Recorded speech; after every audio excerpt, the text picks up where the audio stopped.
What is up, everybody, and welcome back to the channel. Just want to first off say thanks to every single person that took the time to watch the last one that I uploaded. I mean, that's just awesome to see. I hopefully soon get some comments so we can get interacting. I would love to be able to have that little back and forth with the community and get to know everybody on a better level. So super excited, and just thank everybody, subscribers that liked any of that. Just taking that time out of your day to do that is greatly appreciated. So, and I mean, obviously it does level up your riz as we individually, so don't ever forget about that. That's good information. So moving forward though, we got our finale here. Super stoked. I mean, what a season, considering everything that JJK season 2 went through, between the map of the studio and the animators being just completely overworked.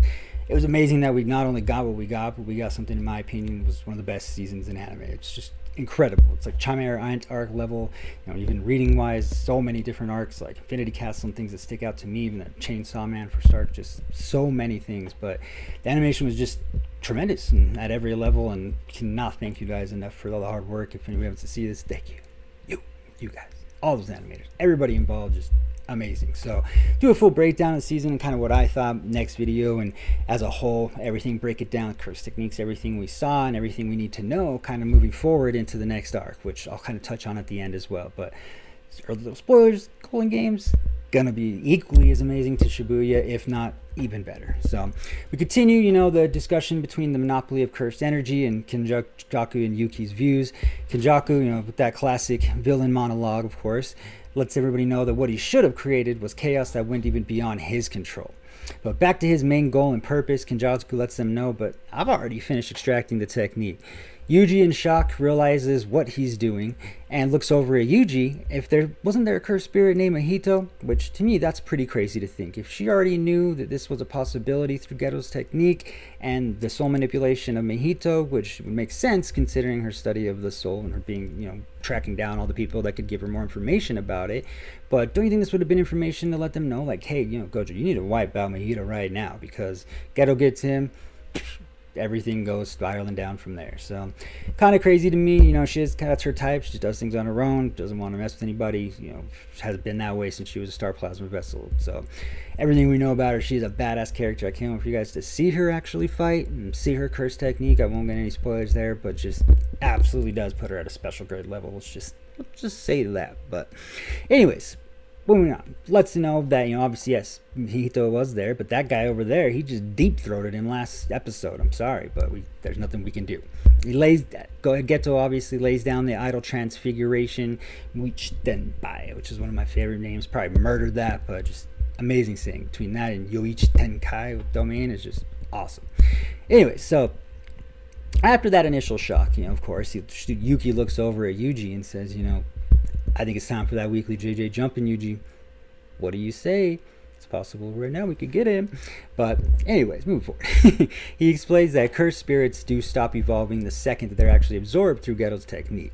So he thanks Yuji for pushing Mahito to his final form, and the brink of him, or pushing Mahito to his final form and having him evolve to the point where he could be more useful to Kenjaku. One comment that obviously stands out too, which I love to go over, was he did say, I really expected or hoped for Jogo to evolve as well. Imagine what could have done with that. That's just terrifying. But anyways.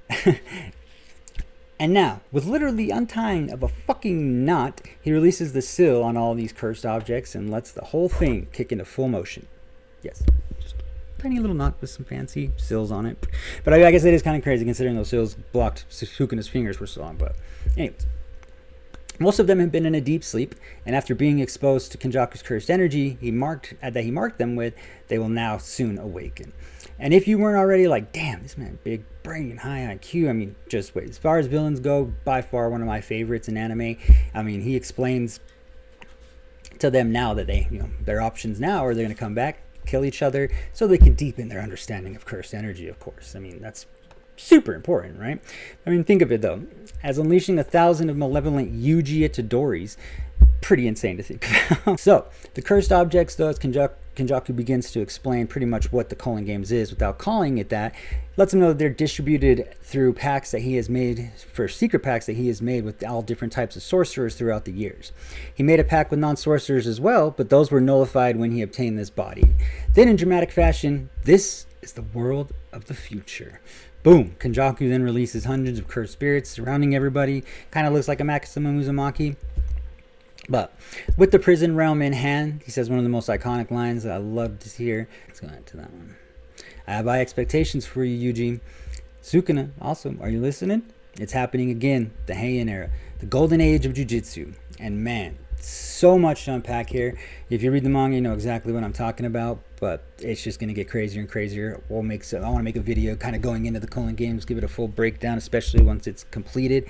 Love to go that route and go over that. So, moving on. And as we know, Kenjaku obviously dips out of there just super easily, doesn't even phase him at all. That we are pretty much at the end game here. Things are about to get super crazy, and I'm sure I speak for everyone when I say I cannot begin to say how hyped I am to see this animated in the future. Probably 3 to 5 years, I really hope not, but sooner the better. I do wonder if we will get a movie in between, kind of covering the events leading into the Culling games. You know, I would love to see Maki as the star of her own movie, doing what she does. Gruesome, but damn, would that be awesome to see. So we'll see what happens though. Next, we do get the higher ups throughout Japan discussing cursed energy and everything that's going on, pretty much, you know, acknowledging that it does exist, it becoming a part of like the news reports, all these things, as they're trying to either shelter it or decide if they're just going to tell everybody. We get a news segment that breaks in on the TV, cutting away. We see a reporter, all of a sudden debris just starts crashing, buildings start turning into rumble, and debris behind her. I believe she was in the Shibuya zone. And all of a sudden we see a cursed spirit come through, which was obviously the cause of destruction of the buildings, and completely takes her out. Most people obviously aren't going to see that and have no idea what the hell just happened. But the funny part about that, though, with Shibuya, and the one thing I love, with all these cursed spirits running rampant, one of the funniest things, though, is that where Gojo Satoru was it B5 in the tunnels, I'm pretty sure.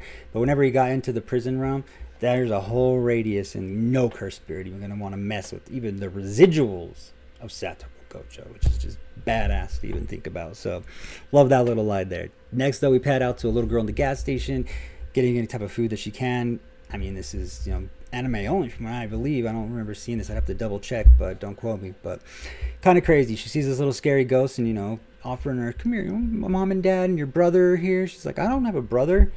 Oh, well, it's fine, just still come here. You want some candy maybe? Or, no, the girl, you know, makes obviously the normal decision that anybody would make in this situation and brings the crazy creature some candy, because why not, right?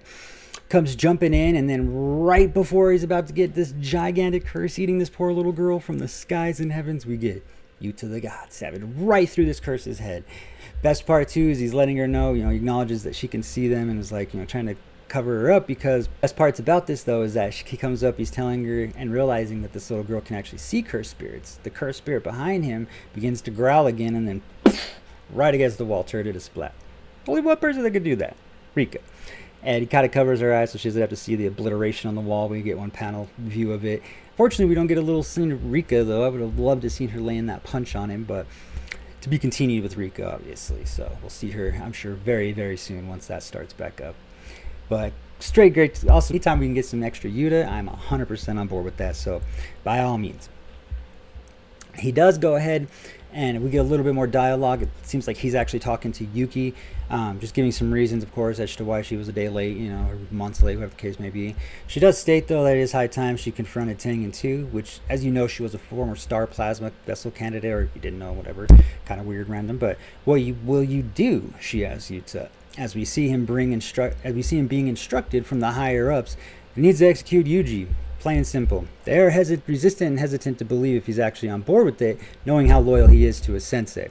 But of course, Yuta shuts him up by saying, "Do bounty val, do whatever you got to do. I'll take care. I don't care if it's Gojo's pupil, because you know why? He took out my boy's arms in Unami and Shibuya. So Yuji, at that point now, Yuji can get it. It doesn't matter." Honestly, I thought we would get Yuta just showing up at the end, and that would be the climactic finish of the season. So luckily, we got a little deeper into the story, kind of have, you know, some little more context moving forward. But the worst part, though, coming forward, we get the most dumb, outlandish statements from the higher ups. I'm ready for this, one by one. I mean, in any order, they're ridiculous, but here we go. Suguru Geto confirmed alive, and death sentence reinstated. Don't even need to explain the ridiculous there. Gojo has been deemed an accomplice in the Shibuya incident and is hereby expelled from Jujutsu Society. In addition, any attempts to free him from his seal will be deemed a crime. Right, okay. Principal Yaka is sentenced to death for inciting Gojo and Geto, causing the Shibuya incident. Causing. That's there for a minute. He hasn't even been in the goddamn story, but God, you know, whatever. The higher ups must got that good they're smoking on, because that is just ridiculous. So, moving on. Yuji's death sentence obviously activated once again, and shall be carried out promptly by the one and only Yuta. This one I kind of get, I mean, to be honest, right? Like, after what Sukuna did, I mean, it is Sukuna inside there still, so gotta get that one.